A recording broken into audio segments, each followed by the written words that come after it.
श्री श्याम दोस्तों, हारे के सहारे की जय हो। प्रिय भक्तों, क्या आपने कभी सोचा है कि जब जीवन की सारी राहें बंद हो जाती है, जब हर दरवाज़ा बंद हो जाता है, जब हर कोशिश नाकाम होती है, तब कोई चमत्कारी शक्ति आकर कैसे सब कुछ बदल देती है।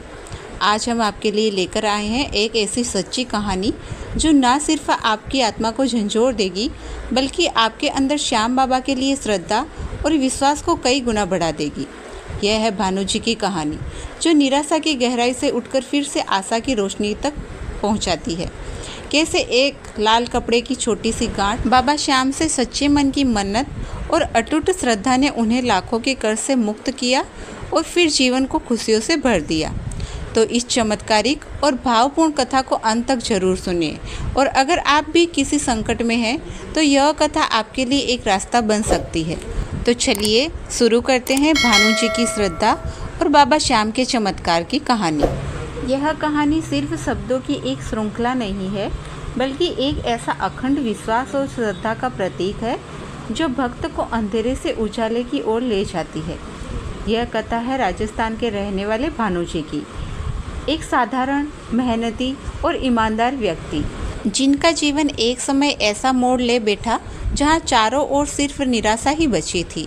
लेकिन एक छोटी सी श्रद्धा की गांठ और बाबा श्याम के चरणों में की गई सच्चे मन की मन्नत ने उन्हें फिर से खड़ा कर दिया। भानु जी की एक छोटी सी ट्रांसपोर्ट कंपनी थी। ईमानदारी से कमाकर वो अपनी पत्नी सुशीला जी और 2 बच्चों का पालन पोषण कर रहे थे। जीवन भले ही सामान्य था, पर संतोष था। उन्होंने जीवन भर की पूंजी से एक छोटा सा प्लॉट खरीदा, सोचकर कि भविष्य में यह उनके बच्चे के काम आएगा।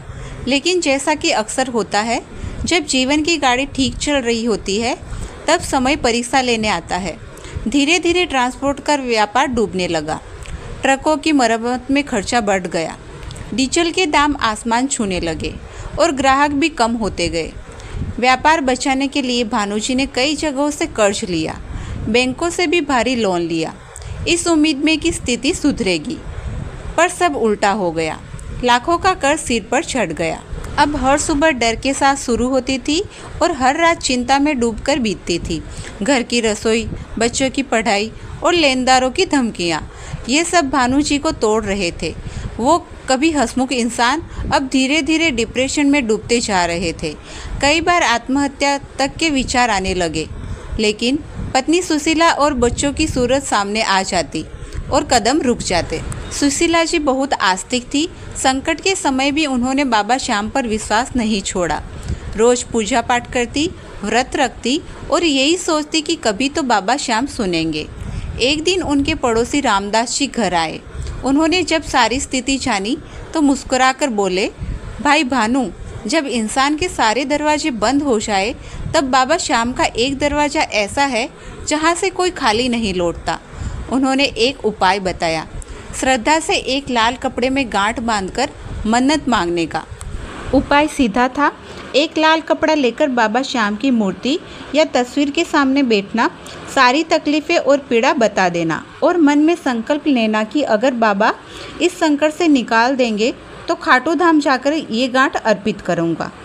भानु जी पहले तो झिझकते रहे, पर सुशीला जी ने कहा, अब तो हमारे पास कुछ बचा ही नहीं है, एक बार ये उपाय करके देख लेते हैं। अगले 11 को दोनों सुबह सुबह स्नान कर दीपक जलाकर बाबा श्याम के सामने बैठ गए। आंखों में आंसू थे, दिल में घुटन, पर उस दिन पहली बार एक उम्मीद थी। भानु जी ने कांपती आवाज़ में बाबा से कहा, हे श्याम बाबा, हमारे ऊपर जो कर्ज का पहाड़ टूट पड़ा है वो आप ही हटा सकते हो। अगर ये संकट कट गया तो हम सब आपके दरबार आएंगे और ये गांठ अर्पित करेंगे। इसके बाद हर 11 को वो ये उपाय करने लगे। महीनों बीते, पर स्थिति वैसे की वैसी रही। भानु जी का मन कई बार डगमगाया, लेकिन सुशीला जी का विश्वास अडिग रहा। 6 महीने बाद एक दिन चमत्कार हुआ।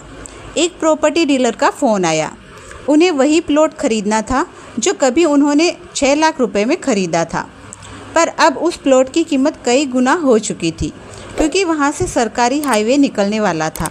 सरकार उस जमीन की कई गुना कीमत दे रही थी। भानु जी को यकीन नहीं हुआ, यह तो बाबा श्याम की ही कृपा हो सकती है। उन्होंने तुरंत सौदा किया और उस रकम से सारा कर्ज चुका दिया। अब ना कोई लेनदार दरवाजे पर खड़ा था, ना कोई धमकी भरा फ़ोन आता था। घर में फिर से रोशनी लौट आई। भानुजी ने दोबारा अपने व्यापार में ध्यान लगाया और बाबा की कृपा से व्यापार चल निकला। कुछ ही महीनों बाद पूरा परिवार खाटू धाम पहुंचा। वो लाल कपड़ा जिसमें बंधी थी सिर्फ एक गांठ, पर उसमें छुपा था आस्था, पीड़ा और विश्वास, आज बाबा श्याम के चरणों में समर्पित हो गया। वो दिन एक नवजीवन का दिन था। भानुजी ने हाथ जोड़कर बाबा से कहा, हे श्याम, आपने ही हमें बचाया है, आप ही हमारे सच्चे सहारे हो। तो देखा आपने कैसे जब सारी उम्मीदें खत्म हो जाती है तब श्याम बाबा एक नया रास्ता दिखाते हैं। भानुजी की यह सच्ची कथा हमें यही सिखाती है कि अगर दिल में सच्चा विश्वास हो, आँखों में श्रद्धा के आंसू हो और होठों पर बाबा श्याम का नाम हो तो कोई भी संकट टाला जा सकता है। इस कथा को सुनकर यदि आपके मन में भी भाव जगे हो तो आज ही बाबा श्याम से सच्चे मन से प्रार्थना कीजिए। हो सकता है अगला चमत्कार आपके जीवन में हो। अगर आपको यह वीडियो पसंद आया हो तो वीडियो को लाइक करें और आपके अपने चैनल भक्ति वाइब्स को सब्सक्राइब जरूर से करें। कमेंट में लिखें, जय श्री श्याम, हारे का सहारा केवल श्याम हमारा। फिर मिलेंगे एक और चमत्कारिक कथा के साथ। तब तक के लिए जय श्री श्याम, हारे के सहारे की जय हो।